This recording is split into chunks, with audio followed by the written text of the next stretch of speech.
Welcome to Book Talk. I'm Winston. I like to read good books, and you should too. Today we are talking about Geared for the Grave. This is book 1 of the Psychopath Mysteries by Duffy Brown. Books 2 and 3 are Breaking for Bodies and Tandem Demise. We're just going to kind of talk about all three of them today because the three books in the series, and as far as I can tell, there's only going to be the three books in the series, really do form a complete story and a complete story arc, and I found it very gratifying to read them all back to back to back.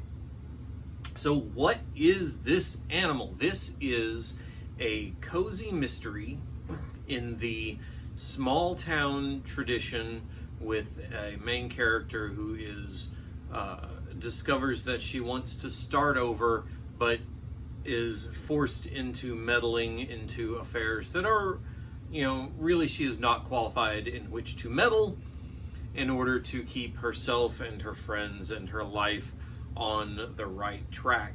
So let's meet Chicago. Her name is Evie, but everybody calls her Chicago, which is just kind of how I wound up thinking of her throughout the entire book, as everything is written in first person. And Chicago is the kind of earnest, clumsy, honest soul that that is really endearing to you as a main character. She's a lovely, funny lady who can't lie to save her life, who feels that at 30-something her life is over, and she hasn't made anything with it, even though her family is filled, and her family is filled with successful lawyers, and she is an advertising, marketing specialist who, still can't get in good with the boss. And she finds herself on Mackinac Island because she's been sent here by the boss to look after the boss's father, who is one of the residents on Mackinac Island. He runs a cycle shop and he has broken his leg. That is our setup. That gets us to where we're going, and hilarity ensues. Evie can't lie to save her life. This is a common theme throughout the book. Even when she tries, she is horribly, horribly transparent, and everybody basically sees right through her. All of the skills and things that she does pick up, the things that she is trying to do, the times that she attempts to play innocent. It really isn't fooling anyone. And if this were any place other than Mackinac Island, which has a sheriff and a deputy, and really there is nowhere to go on an island that's only 8 miles wide, then Evie would wind her up in a whole world of legal trouble. But the sheriff is interesting, and he kind of likes her, and she kind of likes him, even if he is horribly old at 43. I mean, over the hill and practically 1 foot in the grave.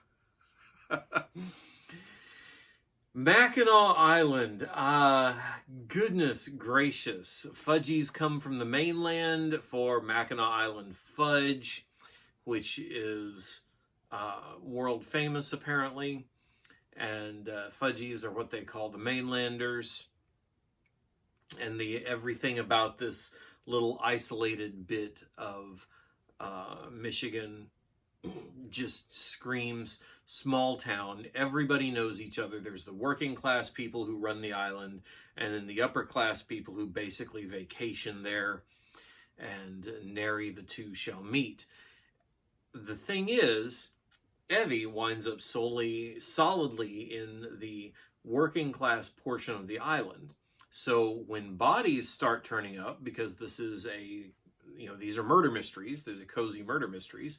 When bodies start turning up, one of the pressures that they're dealing with is, if the Fudgies get wind of dead bodies on the island, they will flee. The tourist season will be over. Mackinac Island will go broke, and life as we know it will be over. Nobody wants that.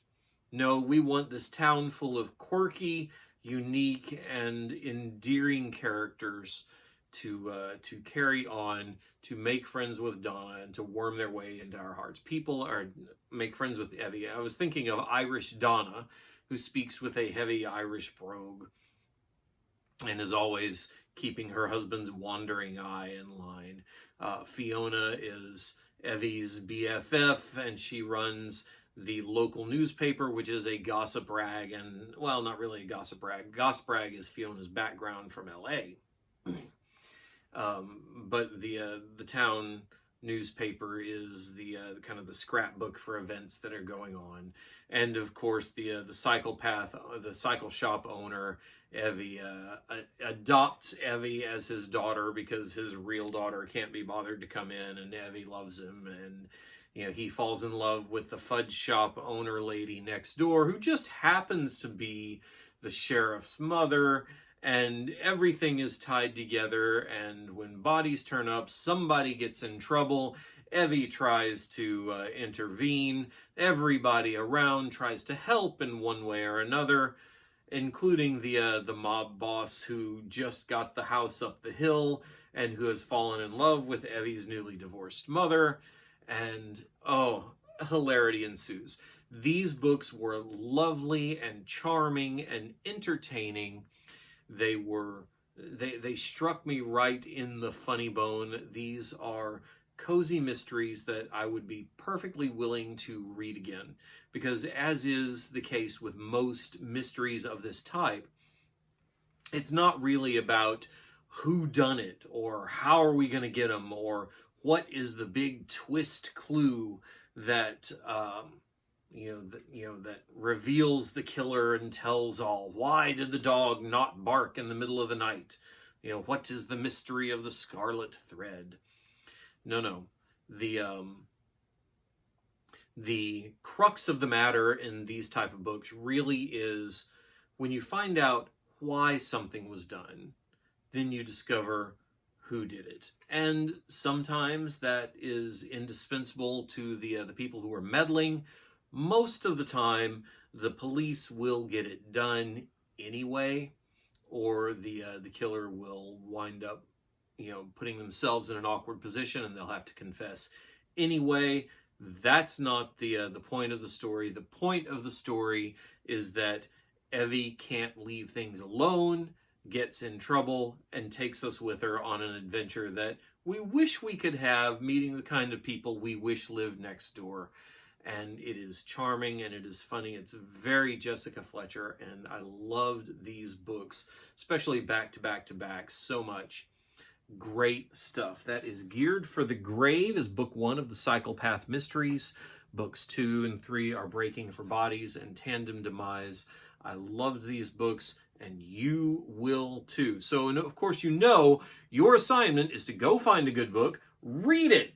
Check out StarmanSaga.com for the Starman Saga, or DianeDetzer.com for her Intergalactic League books. And of course, you can find all of these and my books as well at CriticalPressMedia.com. When you've checked all of those out, come on right back here, because there's more book talk yet to come.